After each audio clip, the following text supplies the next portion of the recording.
Hi, I'm Lisa Susi, the director of High Hopes Clubhouse here in Waterville, Maine.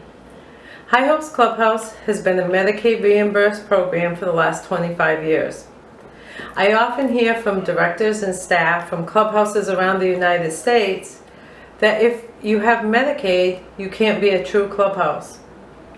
I'm here to talk about how exactly you can be a true clubhouse.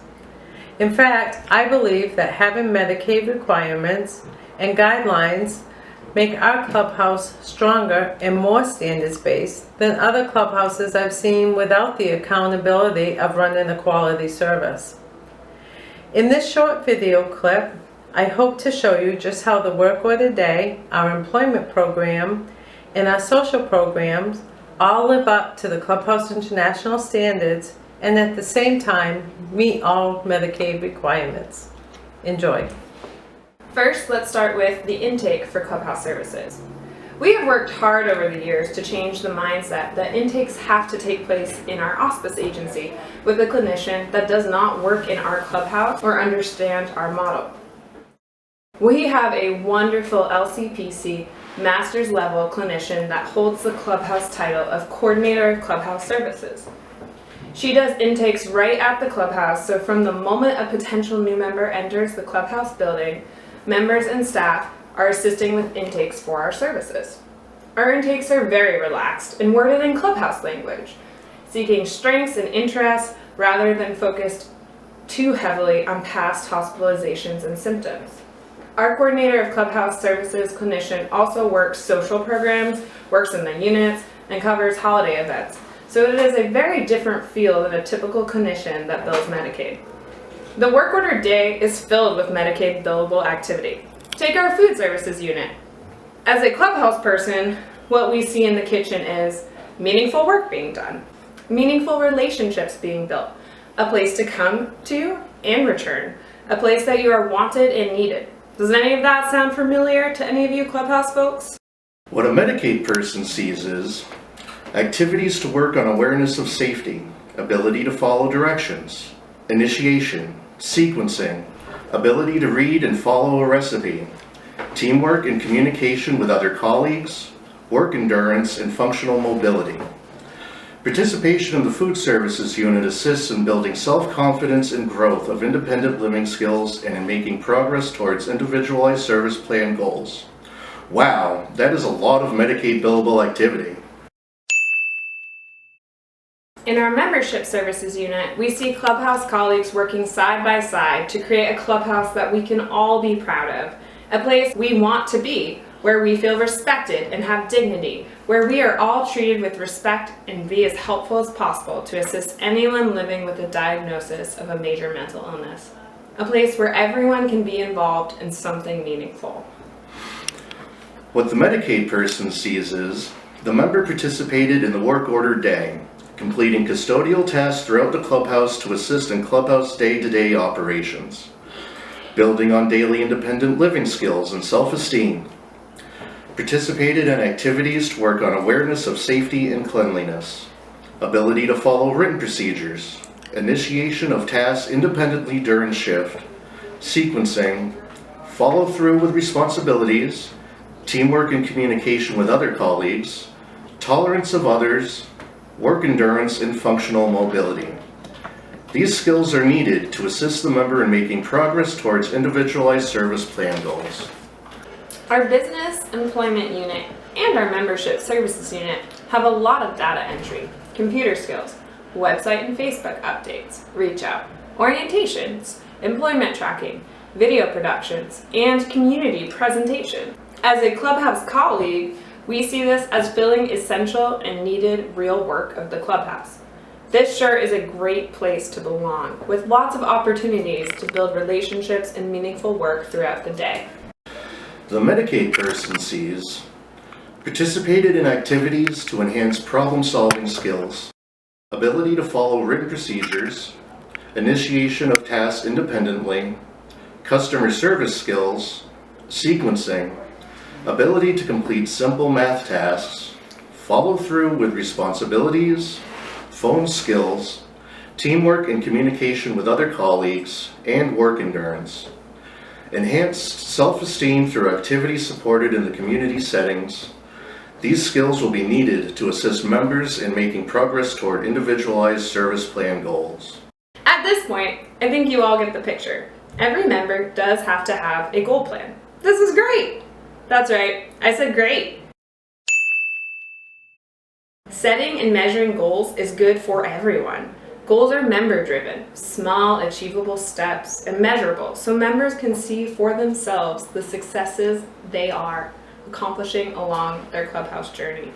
Our goal plans usually have 4 basic goal areas. Mental health goal, interpersonal skills goal, wellness or independent living skills goal, and an employment goal.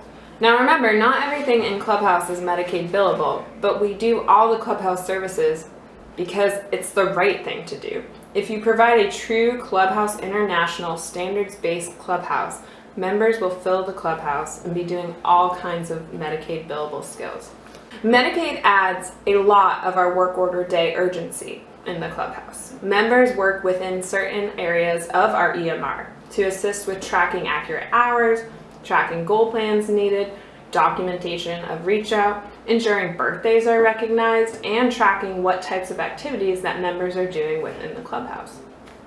Members and staff work together to complete all of these tasks, as well as to assign notes to the staff team. And many of these things members can document independently within the member side of our EMR. Members can also choose to write their own progress notes. Here, you see James filling out all the things that he accomplished today and what he wants to accomplish next time. These notes are then distributed by the Membership Services Unit to the correct staff for full documentation into the daily progress notes. All documents are done, reviewed, and signed by members. Sometimes Clubhouses put up barriers to being able to bill Medicaid and be a true clubhouse. Here are some tips of what to do and what not to do. Number 1, create and have a user-friendly electronic medical record. We created what we call quick clips. It's basically every unit activity converted into approved Medicaid billable skills that we simply press the button and the skills auto-feed into the note. We also have every service plan auto-upload all the goal areas and the action steps that the member could possibly work on that day. Number 2, do not fall into the trap that staff need all kinds of alone time to be behind closed doors to complete needed paperwork. We know that great clubhouse staff can multitask. Be creative and carve out time if needed, but always ensure that members never feel second best to the documentation. Engagement in the work of the unit always has to be available and come first. Our staff do daily notes required throughout the day, no different than checking an email or answering a phone call. Number 3, we don't see doing goal plans as a downfall in the clubhouse. We see it as a way to build one-on-one relationships, to identify strengths, talents, and abilities, and people's interests. And nurture your staff to see goal planning as an opportunity, not as a barrier. Number 4, members take ownership of goal plans and when they're due. There's really no part of this process that members can't be involved in and help facilitate for themselves and for others. We have cultivated that culture for years. The last thing is, Medicaid requires a group supervision. We struggled with this for years and we got recommendations on this for years until we finally just figured it out. There's really very little that's done in supervision that members can't be involved in. Our members participate in all the scheduling, the trainings, and the program supervisions. If something is confidential or would violate HIPAA, we deal with that on a one-to-one basis as needed with the people who are directly involved. There's no need to discuss members who are not in the room any more than there would be co-workers. Our supervisions are held at 2:30 in the dining room, and all are invited to attend, and they all do. In closing, this is just a short version of Medicaid billable services in the Clubhouse. Like anything in Clubhouse, our success in working within the guidelines of Medicaid and Clubhouse International came with ups and downs, trial by fire, and some brief moments of frustration. But it's doable, and it helped High Hopes Clubhouse become the strong, fully accredited clubhouse that we are today.